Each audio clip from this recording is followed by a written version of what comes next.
La pregunta hoy para todos: ¿los huilenses están de acuerdo con la cadena perpetua para violadores propuesta por el presidente electo Iván Duque? Esta pregunta a propósito del anuncio del próximo mandatario de los colombianos de que convocará a un referendo en las elecciones regionales de 2019 para que los colombianos decidan si aprueban la cadena perpetua. ¿Está el país preparado para esa cadena perpetua para abusadores sexuales de niños? Y esta pregunta también muy a propósito de la racha de capturas de abusadores sexuales en el departamento del Huila. Esta semana fue capturado un taxista, al parecer violador en serie, en la ciudad de Neiva. También el departamento del Huila esta semana ha estado escandalizado por el caso del padre Jesús, capturado en La Plata, señalado de abusar sexualmente de una de sus acólitas, una menor de 11 años de edad. Por eso, nuestro tema del día: ¿está de acuerdo con la cadena perpetua para violadores, tal como lo está proponiendo el presidente electo Iván Duque? Saludo a esta hora de la mañana a la psicóloga Maritza Rocío López, quien es columnista del diario La Nación. Psicóloga Maritza Rocío, gracias por estar en Entérate, muy buenos días. Gracias, José Antonio. Un saludo cordial para toda la audiencia de este programa. Bueno, realmente esta es una pregunta que debe ponernos a pensar si realmente el país y la sociedad está preparado para una decisión tan trascendental como esta, que en apariencia se trata de algo muy simple, ¿no?, que es destinar más años, intensificar las penas a los violadores y asesinos de niños. Hay que meditar y hay que analizar muchos factores en pro y en contra de esta decisión. Psicóloga, pero antes, ¿usted qué opina de este panorama de violencia sexual que está viviendo el departamento del Huila y el país? Hoy el diario La Nación, por ejemplo, trae detalles desconocidos de las investigaciones contra el padre Jesús Ruiz, señalado de abusar sexualmente de una de sus acólitas en el municipio de La Plata. Y también hay un informe de la Fiscalía. Por ejemplo, la carga laboral por delitos de violencia sexual en el Huila era de 5.530 casos a 31 de mayo pasado, más del 70% de ellos por hechos en los que las víctimas son menores de edad. Una cifra alarmante: más de 5.530 casos relacionados con delitos sexuales en el Huila. Sí, se ha disparado, lamentable y vergonzosamente se ha disparado esta cifra en el país. Recordemos que esta es una problemática que trasciende fronteras, no solamente Colombia tiene esta problemática, Ecuador, México, España, muchos son los países que tienen estos índices de abusos y de violación de derechos para los niños, niñas y en general para los menores de edad. Digamos que la disparada de estos casos pueden obedecer a muchas cosas. Puede haber una denuncia oportuna, puede haber la identificación de una situación de riesgo que pone en alerta a la comunidad y a las autoridades competentes. Puede también ser el resultado de problemas mentales asociados a este tipo de problemáticas y deficiencias en el sistema de salud que actualmente opera en nuestro país.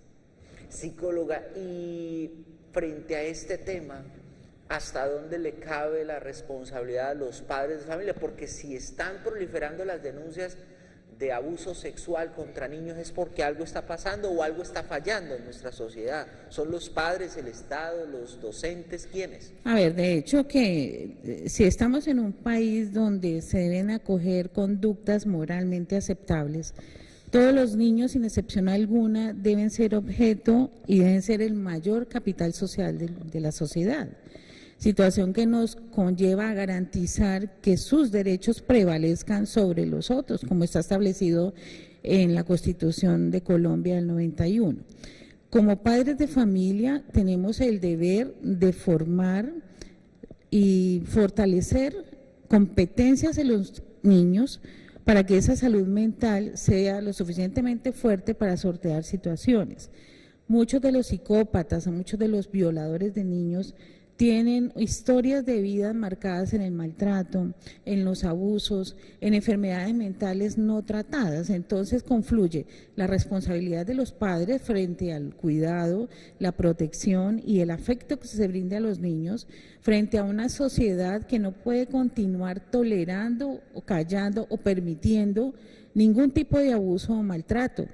Que se establezcan políticas donde se fortalezca mucho más la protección de la mujer. Recordemos que tenemos un problema de violencia de género enmarcada muchas veces en conceptos sociales donde la violencia es permitida, donde aún prevalece el machismo al interior de nuestra sociedad. Entonces, son múltiples factores, múltiples condiciones que comprometen a cada uno de los actores de la sociedad, del Estado también, a revisar cuál es su competencia, cuál es su responsabilidad para la mitigación de esta problemática social. ¿Y la cadena perpetua es la solución ante esta ola de este complejo panorama de violencia sexual, psicóloga, a juicio suyo? Hay que revisar varias cosas. Hay que tener en cuenta que, digamos que esta puede ser una solución para controlar al individuo agresor y garantizarle a la sociedad que no va a causar más daño a otros niños y a las familias que han sido víctimas de este tipo de hechos. Pero también hay que considerar que está visto que condenas largas no garantizan la intimidación del violador o de la persona que comete un delito. También se debe tener en cuenta que tenemos un problema grave a nivel carcelario, hay hacinamiento. Las estructuras en las cárceles son obsoletas, las condiciones muchas veces en las que se encuentran estos presos son inhumanas. Tienen que turnarse las dormidas, la alimentación, se ven expuestos a maltratos, a abusos, tienen que pagar beneficios para poder dormir en una cama medio digna para estar sobreviviendo, porque ni siquiera podemos decir que viven dignamente, sobreviviendo en un entorno que de por sí es agreste y violento y que bajo ninguna circunstancia está demostrado que ha resultado reparador, ni ha convertido a estos jóvenes o a estos adultos infractores o que cometen delitos tan graves como el abuso y la violación o el asesinato de niños en personas que más adelante puedan reintegrarse a la sociedad. 6 de la mañana, 49 minutos. Nuestro tema del día hoy en Entérate, en esta mañana de viernes. Los huilenses, de acuerdo con la cadena perpetua para violadores anunciada por el presidente electo Iván Duque, ha dicho el próximo mandatario de los colombianos que llevará esa propuesta a un referendo el próximo año, en las elecciones de 2019. Es decir, que los colombianos el próximo año, además de salir a elegir los próximos gobernadores, alcaldes, concejales y diputados, recibirán un tarjetón adicional para que diga si está de acuerdo o no con la cadena perpetua para abusadores sexuales de niños y niñas. Vamos a las calles de Neiva. ¿Qué dice la gente cuando se le pregunta por la cadena perpetua para violadores? ¿A qué opiniones? Lastimosamente aquí no hay otra manera sino castigando a los que hacen el mal. Entonces yo pienso que es como una buena manera pues de castigarlos, porque pues es un crimen que no tiene perdón para mí. Creo que sí, porque es necesario tomar medidas fuertes, represivas para controlar la violación de menores. Votaría el referéndum, el plebiscito, como se llame, para que se legisle en ese sentido, ¿no? Porque pues tendrá que constituye una reforma a la Constitución para poder crear la norma que cree la cadena perpetua para los violadores. Hay algo que de pronto el gobierno lo tiene preocupado. El gobierno está pensando en colocarle cadena perpetua a los violadores de niños, pero yo creo que antes debe pensar dónde va a echar a toda esa cantidad de delincuentes. No hay cárceles en estos momentos para los presos que hay. Un homicida lo mandan la casa por cárcel, un violador lo mandan la casa por cárcel. ¿Eso para qué? Eso es una burla. Un delincuente con 4, 5, 6, 7 veces de llegar a la cárcel y los mandan otra vez a la casa por casa. ¿Qué está haciendo el gobierno? El gobierno va a tener leyes más fuertes. Perfectamente de acuerdo. Todo aquel que atente con la dignidad de los niños en el mundo entero, y especialmente en nuestro país, no debe ser solo, por mí ojalá, Dios nos perdone, pero se implantara la pena de muerte, porque es que en un país como el nuestro, donde hay tanta violación a los derechos humanos, considero que estas personas que cometen esos crímenes tan aberrantes, pues debían de pagar incluso hasta con su propia vida. Claro, felicito al señor presidente, digámosle, porque es el presidente de los colombianos en estos momentos. Es una cosa muy buena para cadena perpetua para los violadores de los niños, para los violadores de las mujeres, que realmente estamos muy mal en ese sentido. Este gobierno no ha hecho nada a favor de la niñez, a favor de la mujer. Entonces, ya que el doctor Duque, ojalá que los señores senadores de la República apoyen a ese proyecto que quiere presentar nuestro presidente de la República, el doctor Duque. Lo que pasa es que aquí en Colombia siempre está tratando de aplicar penas duras, pero ¿qué sacamos con tantas leyes si no se aplican? No hay justicia. Un referendo no es tanto la forma o la fórmula pues, de la solución a esto, sino que eso simplemente lo puede sacar mediante una ley con el Congreso, ¿no?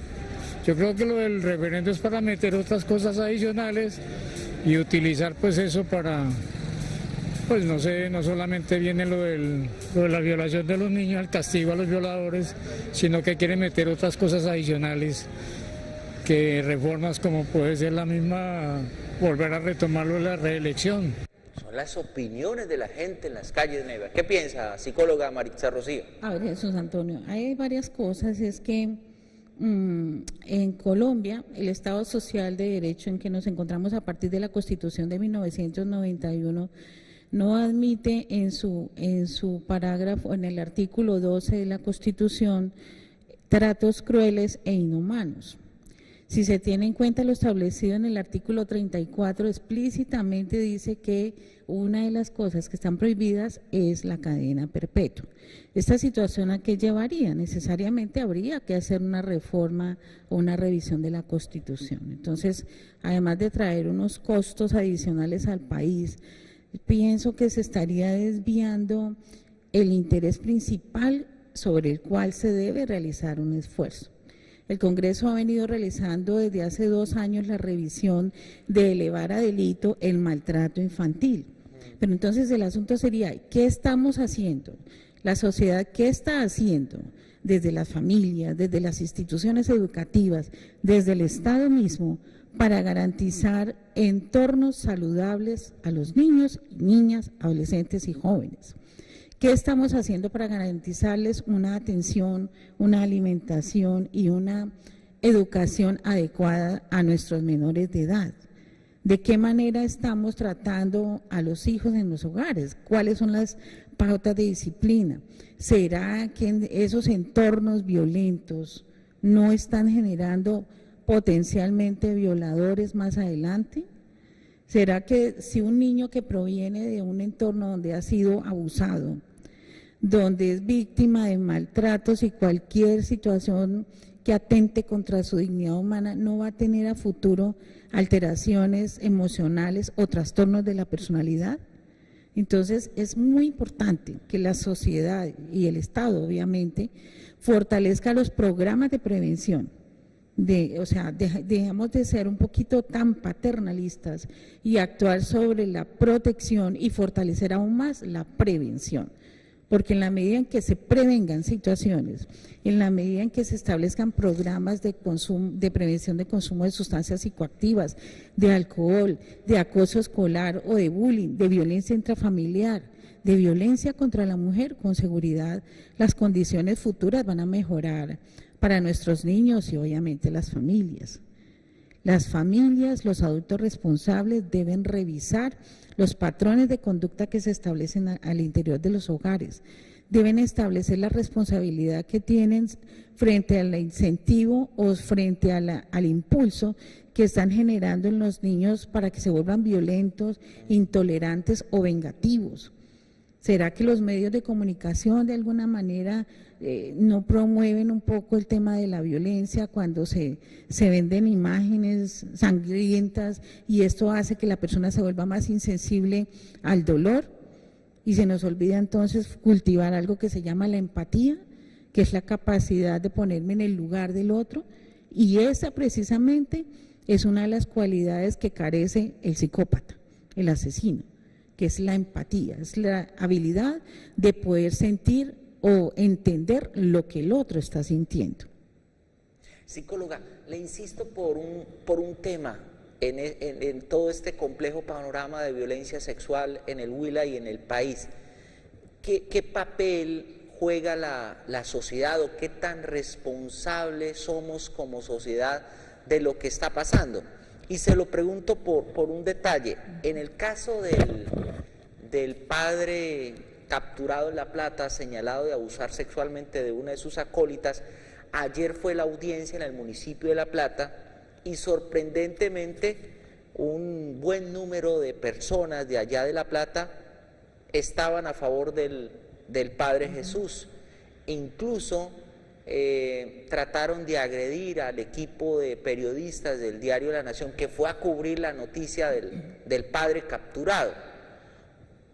¿Por qué la comunidad se pone a favor del victimario y no de la víctima, de la niña de 11 años de edad que fue aparentemente abusada sexualmente? Psicóloga, ¿hay alguna explicación para eso? Jesús Antonio, hay varias cositas que hay que tener en cuenta. Digamos que sin conocer ni haber entrevistado a esta persona, uno se tiene conocimiento en la comunidad científica que los psicópatas o los abusadores y asesinos de niños tienen una personalidad encantadora. Entonces son personas que fácilmente se ganan la confianza, en este caso de los niños o de los menores de edad, y la comunidad o las personas que lo rodean jamás se imaginan que sea un abusador o un asesino o un violador de niños. Ahora bien, si la comunidad está en el interés de proteger a esta persona, está equilibrando quizás los beneficios recibidos a través de las homilías o a través de la palabra o los beneficios que han recibido como familia o como parejas. Caso contrario ocurre cuando la comunidad se toma la ley por sus manos y golpea a una persona que no tenemos la seguridad de saber si realmente es o no culpable. Entonces, le corresponde a la autoridad definir la culpabilidad o no.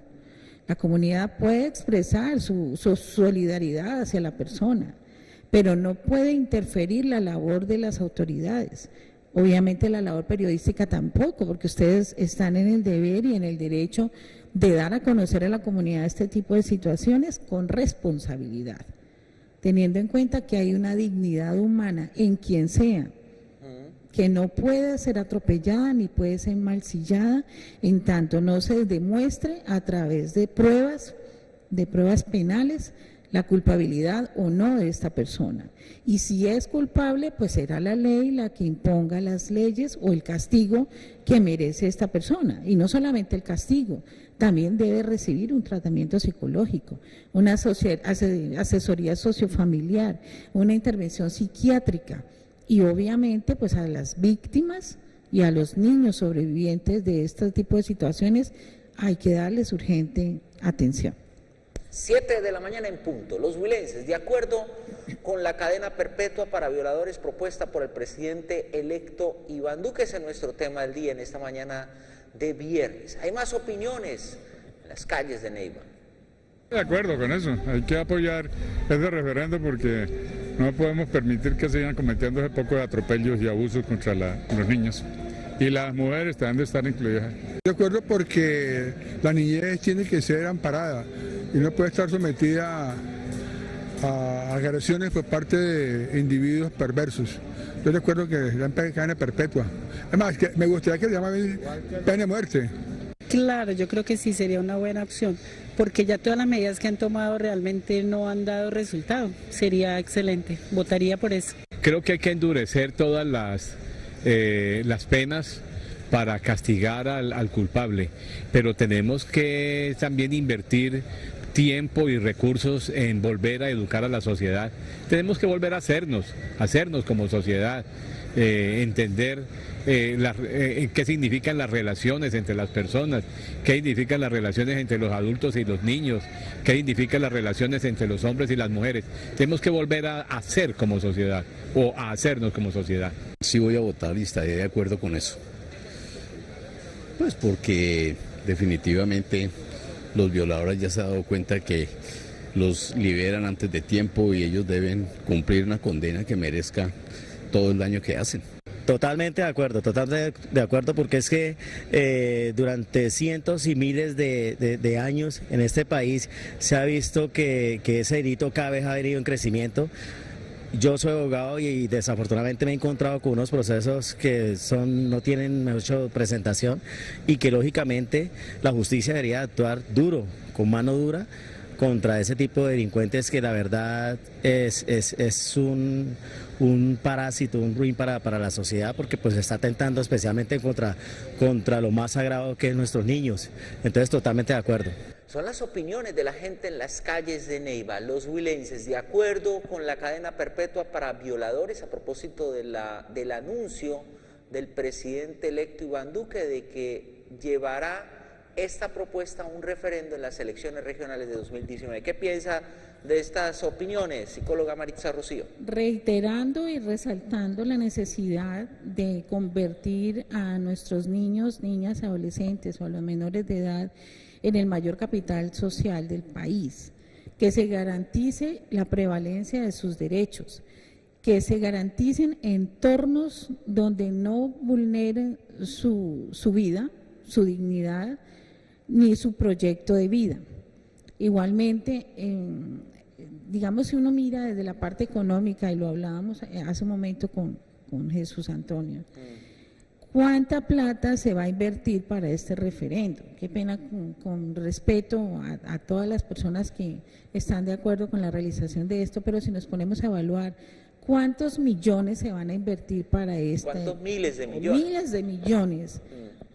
Un rublo que perfectamente se puede asignar al fortalecimiento de programas de salud, a la alimentación, a la nutrición de los niños, a la creación de entornos y espacios que permitan el sano aprovechamiento del tiempo libre, porque es que una sociedad o una comunidad donde no cuente con parques, donde no cuente con zonas verdes, donde no cuente con espacios, donde los niños puedan recrearse, donde la familia no pueda integrarse y fortalecer sus relaciones interpersonales, y que por el contrario tienen que estar pegadas al televisor, a las redes sociales o al portátil o al celular, porque no hay nada más que hacer, porque el aburrimiento los lleva a eso, se están exponiendo a situaciones riesgosas, a páginas de pornografía infantil, a pederastas que captan fácilmente la atención de niños necesitados de afecto, con baja autoestima, que requieren recibir todo el cariño que cualquier persona requiere, pero que los niños, especialmente los más pequeños, hasta los 12 años, necesitan experimentar la seguridad que el adulto y la comunidad le debe ofrecer. Entonces, qué bueno sería que esa plática fuera invertida en eso, fortalecer los programas de salud mental, garantizar a los pacientes que tienen trastornos de personalidad una atención integral, a las familias brindarle una orientación adecuada, identificar en los niños esos primeros síntomas de psicosis o esos primeros síntomas que nos indican que va a ser una persona potencialmente peligrosa para la comunidad, porque entonces dejamos que el problema avance y no intervenimos oportunamente, no se dan unos fármacos adecuados, no se atiende de manera oportuna a nivel terapéutico y muchas familias se están quedando solas en la lucha de estos pacientes. Mucho paciente psiquiátrico se ve relegado y estigmatizado por la sociedad, lo que acrecenta aún más esta situación de rebeldía y de agresividad, porque al sentirse la persona rechazada o al sentirse amenazada, como mecanismo de defensa puede volverse más agresivo y más violento, porque si la sociedad no me garantiza a mí mis derechos, pregunto, ¿por qué yo tengo que respetar los derechos de los demás desde la óptica de la persona que está enferma, que no ha sido atendida, que no se le respeta en su dignidad. Psicóloga, en resumidas cuentas, la cadena perpetua, a su juicio, no es la solución para detener este complejo panorama de violencia sexual en el país. No considero que sea lo indicado en este momento. El país no está preparado para eso, constitucionalmente no es posible. Estaríamos violando el artículo 34 y el artículo 12 de la Constitución Política de 1991. Tendría unos costos adicionales la reforma de la Constitución Nacional. Además que si seguimos fomentando odios y seguimos fomentando el castigo como una medida coercitiva o como una medida de control a las problemáticas sociales, nunca vamos a tener conciencia de la importancia de fortalecer otras cosas, de fortalecer esa salud mental, de dar mayor asignación de recursos a las cárceles para que las condiciones allá sean más dignas, para que realmente se desarrollen programas que permitan, si no se permite la reinserción, porque hay una cadena de 60 años que difícilmente una persona va a poder volver, o que aquellos que por conductas buenas, por estudios, por colaboración con las leyes, pues tienen una rebaja significativa de penas, pues por lo menos que se garantice que estas personas han logrado tomar conciencia. Y obviamente desde la parte de la psiquiatría que se establezcan mecanismos para lograr que esa persona actúe, así sea por conveniencia propia, porque el psicópata es una persona egoísta, no le interesa sino su bienestar y no le importa lo que los demás sientan o les suceda. Mientras que no se le genere a esta persona ese interés de hacer cosas porque a él le conviene, pues van a seguir perpetuando este tipo de delitos. Maritza Rocío López, psicóloga, columnista del diario La Nación, ha sido usted muy amable, gracias por estar en esta mañana de Entérate, psicóloga, muy amable. Con el mayor de los gustos y siempre aquí presente. 7 de la mañana, 8 minutos. No se vayan de la sintonía, ya llegan más invitados a Entérate.